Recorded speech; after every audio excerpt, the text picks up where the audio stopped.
This week we are going to cover asynchronous processing and multi-threading. And this is the last advanced topic that we are going to be covering in C#. After this, we'll get into .NET MAUI. So asynchronous processing is something that you will see a lot in .NET, especially when we interface with databases, because you don't want your program to be in a wait state while we are waiting for the information from the database to come back to us. So we want asynchronous processing that would allow the program to do other things while it's waiting. And multi-threading basically allows you to start multiple commands on different CPU threads. And again, you're just taking advantage and fully utilizing the resources that you have. So as far as our web readings go, they are focusing on threads, threading and multi-threading. Async and wait is part of asynchronous processing. And then some scenarios where you might process things asynchronously.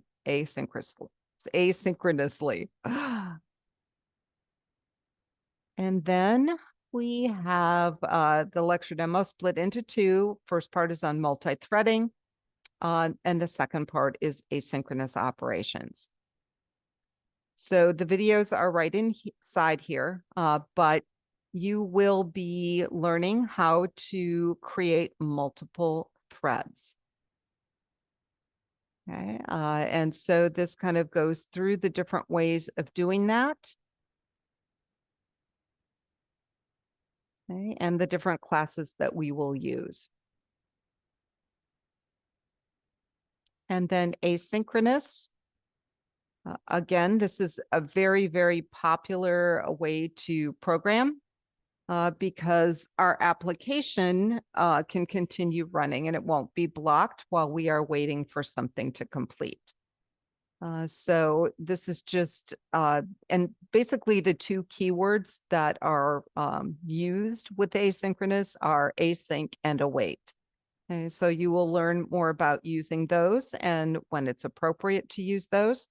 And the video actually goes through all of this code.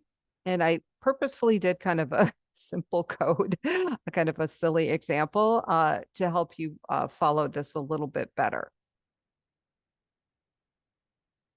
And then we have our lab assignment. So the first one is working with threads, and I will have a video up here that goes through a thorough explanation of the code. But you will do the first one with threads. It's called a thread race. And as you can see, I'm naming my threads according to cartoon characters. If you guys want to, change the name, that's fine. But we're going to see which one wins because we're starting this on multiple threads. Exercise 2, we are going to be working with tasks. So there's a thread class and a task class. And so we're going to basically convert the thread class objects into task class objects. Okay, so we'll take that original code from exercise 1 and change it a bit. Exercise 3 involves using async and await. So we're getting into the asynchronous programming here. And so this example is kind of similar to what you guys saw in the lecture demo. But you will be, adding asynchronous commands to the given code. Once you're done with that, there is a little discussion.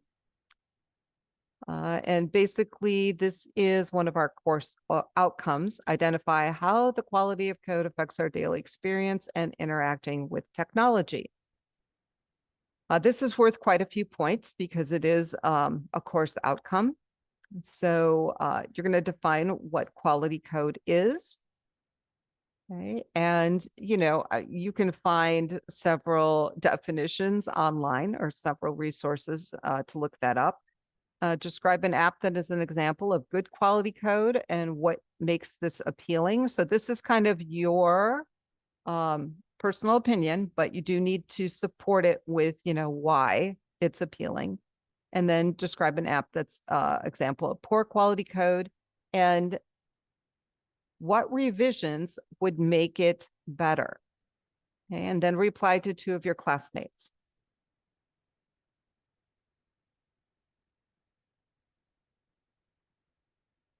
Okay, so that is our discussion. And then as far as additional resources go, I have resources on threads and the thread class, the task class, asynchronous programming, and some of the examples use the stopwatch class. So if you guys want to know more about that, I also have a link to that as well. If you run into problems or have questions this week, please let me know and have a great week.